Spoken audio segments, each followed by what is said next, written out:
Selamat siang semuanya, perkenalkan kami dari kelompok 2 mata kuliah Human Resources Management. Dan pada kesempatan hari ini kami akan menjelaskan materi mengenai kompensasi. Jadi, apa itu kompensasi? Kompensasi adalah segala sesuatu yang diberikan dalam bentuk fisik maupun non-fisik. Kompensasi juga berarti segala bentuk imbalan yang diberikan kepada seorang pekerja atau karyawan atas jasa dan kerja kerasnya di dalam sebuah perusahaan.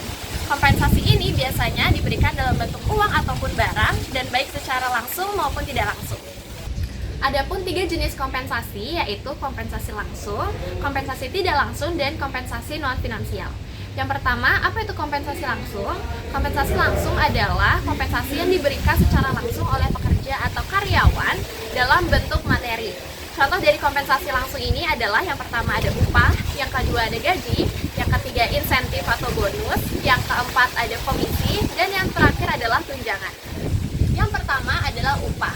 Upah adalah kompensasi yang diberikan secara tetap kepada karyawan atau pekerja, dan kompensasi ini biasanya diberikan berdasarkan berapa lama karyawan atau pekerja tersebut bekerja. Dan kompensasi jenis ini biasanya diberikan kepada karyawan kerja lepas atau freelance. Yang kedua adalah gaji. Gaji adalah kompensasi yang diberikan secara tetap kepada karyawan atau pekerja, dan kompensasi ini biasanya diberikan secara konsisten selama sebulan sekali dengan nominal yang telah ditetapkan pada saat karyawan menandatangani kontrak.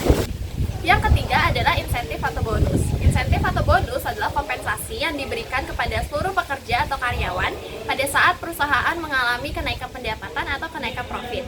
Contoh dari bonus ini adalah ketika karyawan atau pekerja berhasil mengambil hari lembur dan sebagainya. Lalu yang keempat adalah komisi. Komisi adalah kompensasi yang diberikan kepada pekerja atau karyawan ketika mereka berhasil mencapai target penjualan atau melebihi target yang telah ditentukan oleh perusahaan. Biasanya komisi ini sebesar 2,5 hingga 5% dari hasil penjualan mereka. Lalu yang terakhir adalah tunjangan.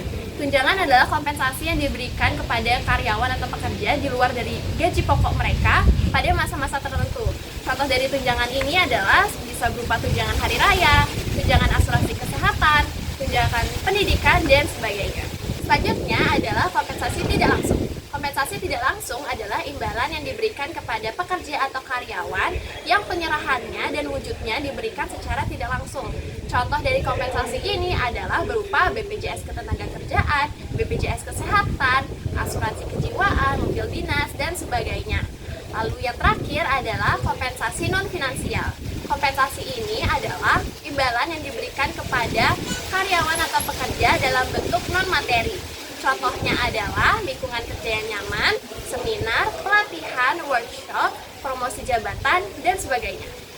Di sini saya Dimas Bagus Tripermadi akan menjelaskan tentang gaji di Indonesia. Gaji di Indonesia sangat bervariasi tergantung pada faktor pendidikan, pengalaman, industri, dan lokasi.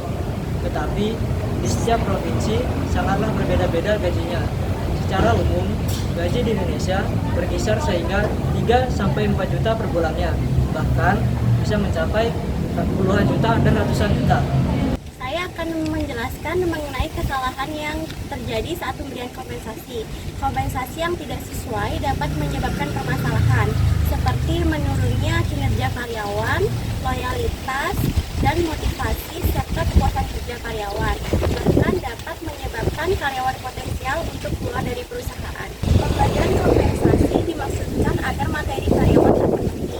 Dengan terpenuhinya materi karyawan, diharapkan karyawan bekerja lebih baik dan dapat mendorong motivasi karyawan untuk lebih semangat bekerja.